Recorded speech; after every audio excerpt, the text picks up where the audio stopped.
Sun Princess by Jeffrey C. Wells, also known as Skywriter.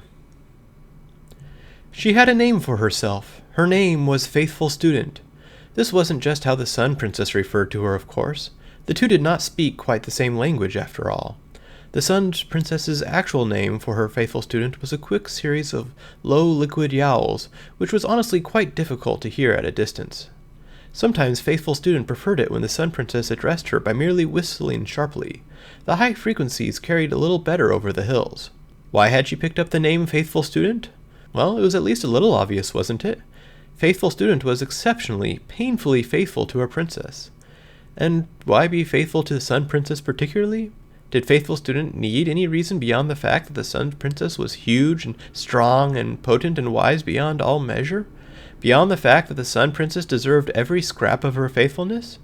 No, but the regular feeding didn't hurt either. So that was the faithful part right there. But what about Student? That one was pretty easy too. After all, there were all sorts of lessons to be learned about the silly old universe the two of them shared. Don't mark the corner of the laundry room. Good lesson. She had learned that one early. Don't eat an entire half-rotted squirrel and then regurgitate it all over the living room rug. Another fine lesson. Don't bother the smelly little waddling black things with the stripes on their backs.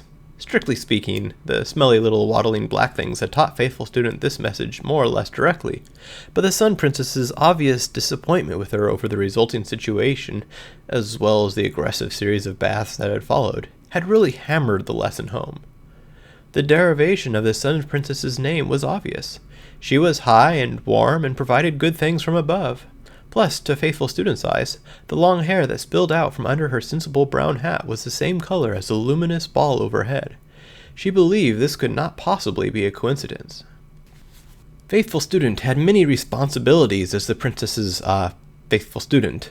When the Sun Princess was feeling happy, it was the Faithful Student's content duty to participate in a stick-throwing game when the Sun Princess seemed to be in favor. When the Sun Princess was feeling down, it was Faithful Student's solemn charge to lie by her side, nuzzling in under her elbow and placing her chin against the princess's side until she felt better. And best of all, when the Sun Princess was feeling industrious, which was almost every day, it was Faithful Student's joy and pleasure to help the Sun Princess move the stupid woolly things from place to place, because the stupid woolly things were extremely stupid and would wander all over if you didn't threaten them a little and put the fear of the princess into them from time to time. One mustn't actually bite them, of course. There was a fine line of deception that the Faithful Student was forced to walk. She accepted it all with boundless joy. This was her duty, and to her duty, perhaps above all, Faithful Student was faithful. Therefore, it was the greatest of all blows when Faithful Student found that she could not execute her duty. She had seen the warning signs for several months, joints that didn't spring back into working trim quite as quickly as they used to, eyes that had, truth to tell, become a little foggy of late, ears that didn't pick up on the little details the way that they should. Faithful Student was, in her own way, dimly aware that this was the natural order of things. Students grow old and gray, while princesses remain young and strong for, as far as the Faithful Student could tell, forever.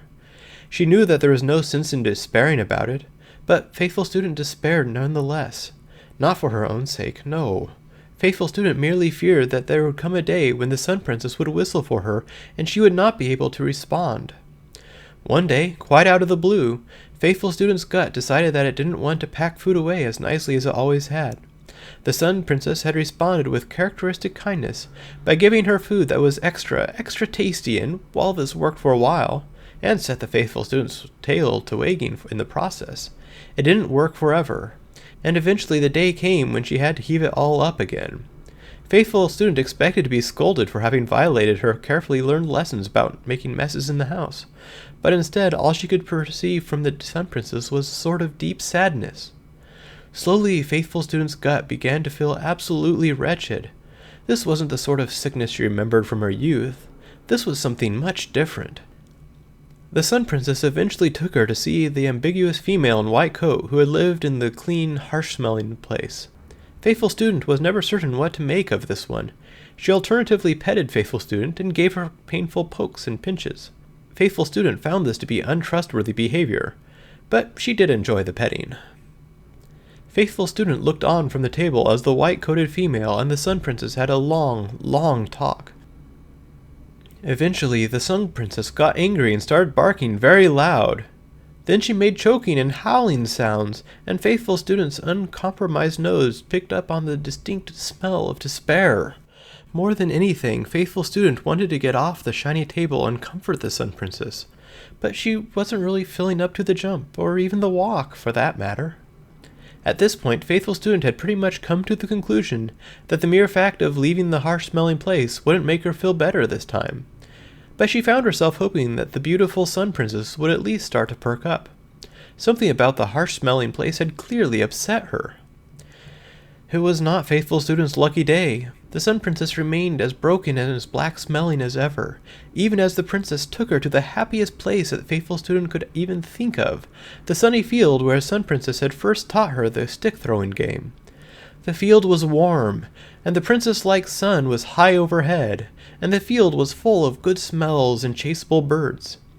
Faithful Student idly found herself wishing that she was in better condition to appreciate these things. But no, even if she had been in perfect health, the Sun Princess was despairing for some reason, and it was the Faithful Student's job to stay at her side.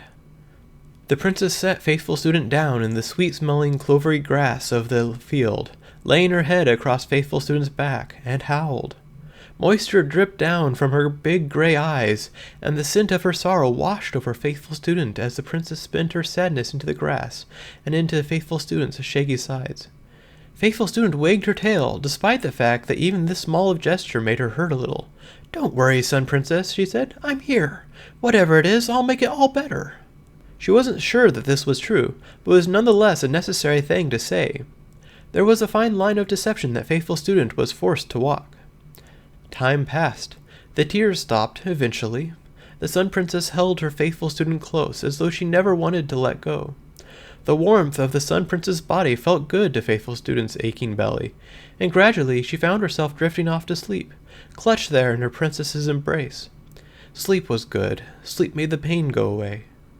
And then suddenly a thought struck Faithful Student. For the first time in her short little life, she began to wonder what it would be like to go to sleep and not wake up again. An impossible concept at first. Faithful Student still had many jobs to do for the Sun Princess, which she would most certainly get right back to doing as soon as she was back on her game. But what if such a thing were to happen? Something close to dread began clawing at Faithful Student's mind. From a very early age, she had thrown herself, heart and soul, into being the absolute best student she could be. She had taken all of the princess's lessons to heart, and even when she had occasionally slipped up, like that one mishap with a bag of potatoes, she had always striven to better herself in the eyes of her perfect, beautiful, and ageless teacher. She knew that she was nowhere near perfect yet, if one could really go to sleep and never wake up again.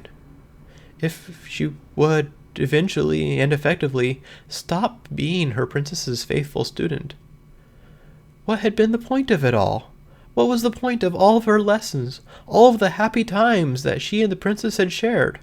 What was the point if all of it was going to end like this? The doubt was short-lived. What was the point, she asked? The princess was the point, as she always was. The princess would remember all of the lessons that she had learned. The princess would remember the good times. The princess would remember her. The thought gave Faithful Student a small measure of comfort against the grim aching of her belly, and she gave herself over to sleep, there in her princess's embrace. At least there would always be someone to remember her. At least something in this silly old universe would last forever.